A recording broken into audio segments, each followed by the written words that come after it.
ये आलू प्याज लगाने से ना बाल लंबे नहीं होने वाले, और ना ही सरसों और कोकोनट ऑयल से कुछ भी होता है। ये सब आजमा के देख लिया, हुआ कुछ अभी तक नहीं ना, उल्टा डैंड्रफ पड़ गई वो अलग। तो डॉक्टर, अब अगर बाल गिर रहे हैं, लंबे हो नहीं रहे, तेल लगाने से आपने मना कर दिया, तो फिर आखिर करना क्या है? डोंट वरी, 3 स्टेप्स में बताती हूँ। नंबर 1, ब्लड टेस्ट करवाने हैं, जिससे पता लगेगा कि आखिर बाल गिरने की असल वजह है क्या। क्योंकि बाल तुम्हारी बॉडी से ही जुड़े हुए हैं ना, और अगर बॉडी के अंदर ही कुछ नहीं है उनको सपोर्ट करने के लिए, तो बाल क्या खेत इसवा वड्डे होने। हर किसी को मल्टीविटामिन्स और मिनरल्स की डेफिशिएंसी हुई पड़ी है। सबसे पहले सीरम विटामिन डी के लेवल्स करवाने हैं, बिकॉज विटामिन डी ना सिर्फ बालों के लिए बल्कि मल्टीपल अदर बॉडीली फंक्शंस के लिए एक्सट्रीमली एब्सोल्युटली इंपॉर्टेंट होता है। और इसकी वैल्यू नॉर्मल रेंज में आने से गुजारा नहीं होता, बल्कि बहुत अच्छे लेवल्स होने चाहिए for your hair to be healthy and happy. Test number 2 is serum ferritin और आयरन के लेवल्स, क्योंकि लिटरली आयरन की कमी और इवेंचुअली खून की कमी पूरी दुनिया में मोस्टली लोगों में पाई जाती है, एंड इट्स वेरी कॉमन। और ऐसी चीज़ों में हमारी कंट्री तो ऑब्वियसली सबसे आगे है, और स्पेशली फीमेल्स में, क्योंकि हम लोगों को पीरियड्स आते हैं, मल्टीपल प्रेगनेंसीज होती हैं, child birth, miscarriages and what not. ये सब मिल मिला के खून की कमी करते हैं, जिनकी वजह से बहुत सारे फंक्शंस डिस्टर्ब होते हैं और बाल तो गए ही गए। Test number 3 is thyroid function test.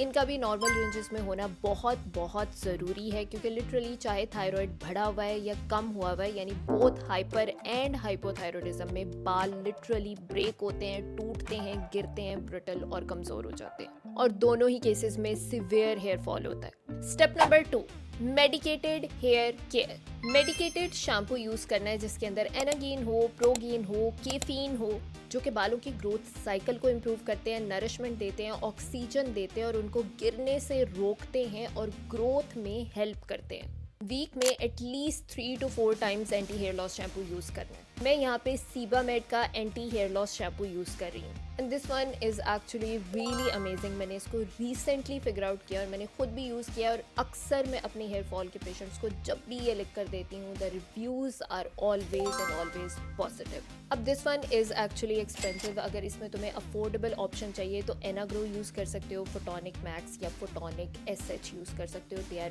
Very affordable and they do give really nice results.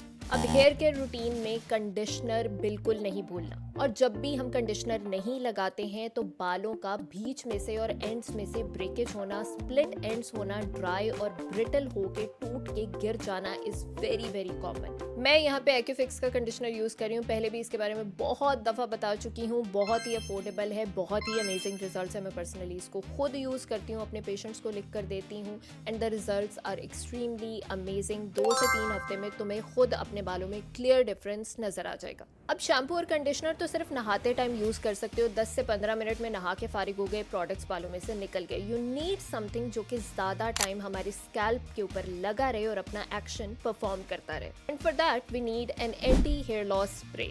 रात को सोने से पहले ये स्प्रे अपने पूरे सर के अंदर अच्छे से मांगे निकाल निकाल के लगा के मसाज करना है 4 से 5 मिनट तक के लिए। यहाँ पे मैं ट्रेगो का anti hair loss spray use कर रही हूँ। It has caffeine along with the other hair growth and hair growth boosting ingredients. इसके बारे में पहले बहुत दफ़ा बता चुकी हूँ। अगर अभी भी कोई तुम में से यूज़ कर रहा है तो प्लीज़ नीचे कमेंट्स में बताओ कि क्या मज़ेदार रिजल्ट है।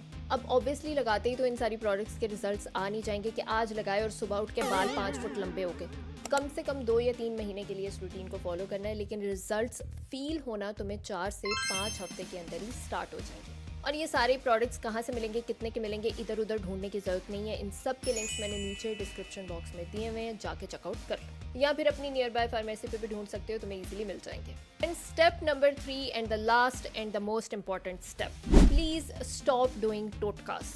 यस, अगर एक्चुअल में बालों को ग्रो करवाना है ना, तो ये टोटके बंद करने पड़ेंगे। मैं अपनी इस वीडियो में पहले भी बता चुकी हूँ कि मेरी एक पेशेंट ने अपने बालों को ग्रो करवाने के लिए और लंबा करने के लिए तेल की जगह इत्र लगा लिया, और उसके हालात कुछ ऐसे हो गए। एंड माइंड यू, इसकी उम्र सिर्फ 20 ईयर्स है। और एक दूसरी थी जिसने शैम्पू के अंदर एलोवेरा लगा लिया, और उसके बालों की हालत लिटरली मत पूछो। So this is the public service message and public appeal कि प्लीज ये अंडे घंटे लगाना और इस तरह के एक्सपेरिमेंट्स करना बंद कर दो, क्योंकि फायदा तो कोई खास होना नहीं है, लेकिन अगर नुकसान हुआ तो that will be next to impossible कि उसको किसी भी तरह से ट्रीट किया जा सके। अब रही बात तेल लगाने की कि आखिर कौन सा तेल लगाना चाहिए और कौन सा तेल सबसे ज्यादा इफेक्टिव है, इसके ऊपर डिटेल में बात करेंगे नेक्स्ट वीडियो में। और एक ऐसा अमेजिंग तेल भी है जिसके ऊपर प्रॉपर मेडिकल स्टडीज हैं और उसको मिनॉक्सिडिल से कंपेयर किया गया है, बताओ।